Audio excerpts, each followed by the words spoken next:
যোৰহাট জাতীয় ভৱনৰ উদ্যোগত আৰু টাইচাবৰ সহযোগত অভিযন্তা লেখক বুৰঞ্জীবিদ পৰিৱেশবিদ জাতীয় ভৱন বিজ্ঞান ভৱনৰ পৰম হিতৈষী ভৱ চেতিয়াদেৱৰ 89 সংখ্যক জন্মদিন পালন কৰে। জন্মদিনৰ লগত সংগতি ৰাখি যোৰহাট জাতীয় ভৱনত এক সম্বৰ্ধনা সভা আয়োজন কৰে। এই সভাৰ সভাপতিত্ব কৰে গোপাল কৃষ্ণ গোস্বামীয়ে। সভাৰ আধৰে দীপক ৰফিক আহমেদে। এই সভাৰ মুখ্য আকৰ্ষণীয় ব্যক্তি হিচাপে উপস্থিত আছিল ভৱ চেতিয়াদেৱ। লগতে চেতিয়াদেৱৰ সহধৰ্মিনী মিতিৰ কুটুম আৰু বহুতো গুণমুগ্ধ। এই সভাৰ উদ্দেশ্য ব্যাখ্যা কৰে শান্তনা শৰ্মাই। জাতীয় ভৱনৰ হৈ মানপত্ৰ আৰু সম্বৰ্ধনা পত্ৰসমূহ পাঠ কৰে বিশিষ্ট বুদ্ধিজীৱী ডক্টৰ দেৱব্ৰত শৰ্মাই। টাইচাব সদৌ টাই আহোম ছাত্ৰ সন্থা যোৰহাট জাতীয় বিদ্যালয় আদি বিভিন্ন দল সংগঠনে তেখেতক ওলগ জনায়। সভাত মুখ্য বক্তা হিচাপে উপস্থিত থাকে শিক্ষাবিদ পদ্মলোচন নাথ আৰু ডক্টৰ পৰাণ বৰুৱাকে আদি কৰি কেইবাগৰাকীও ব্যক্তিয়ে মত বিনিময় কৰে। আৰু বিশেষকৈ মই জাতীয় জীৱনৰ জাতীয় অভিধান আৰু জাতীয় বিদ্যালয় জাতীয় ভৱনত খুব সম্বন্ধ মই আগতে কৈছোঁ, মোৰ এখন দ্বিতীয় ঘৰ বুলি ধৰি লওঁ। মোৰ অন্তৰত এনেকুৱা এটা হয় যেন এই মোৰ নিজৰ সম্পৰ্ক আছে।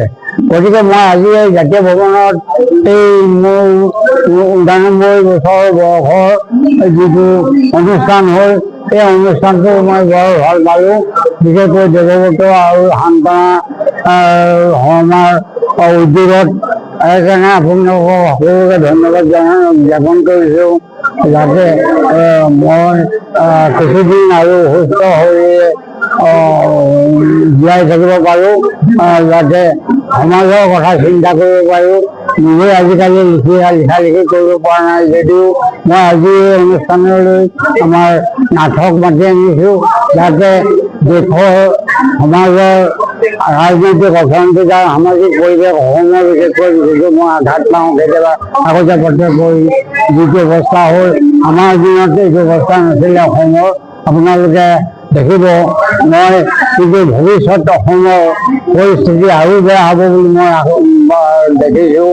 গতিকে আপোনালোকে সাৱধান হ'ব, যাতে আমি জীয়াই থাকোঁ, অসমীয়া হিচাপে যাতে জীয়াই থাকিব পাৰোঁ, এই মই কামনা কৰিলোঁ।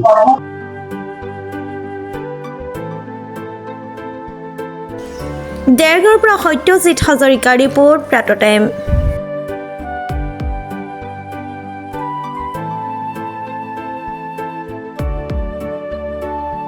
অসমৰ সংবাদ জগতখনৰ বাবে এক সুখৰ খবৰ। আপোচবিহীন ৰাইজৰ কণ্ঠ সাপ্তাহিক কবচ পুনৰ এবাৰ অসমৰ ৰাইজৰ মাজলৈ। স্বত্বাধিকাৰী প্ৰণীতা কলিতাৰ দ্বাৰা প্ৰকাশিত আৰু আপোচবিহীন একাংশ নপুৰণি অভিজ্ঞতাপুষ্ট সাংবাদিকৰ দ্বাৰা প্ৰচাৰিত তথা eco printing press Guwahati Katabari গড়চুকত মুদ্ৰিত সাপ্তাহিক কবচ এতিয়া অসমৰ বিভিন্ন প্ৰান্তত উপলব্ধ। আমাৰ ঠিকনা মুখ্য কাৰ্যালয় অসম ফৰেষ্ট স্কুল হৰিমন্দিৰ পথ গুৱাহাটী আৰু উপ কাৰ্যালয় কলিতা মাৰ্কেট বিজয়নগৰ কামৰূপ অসম।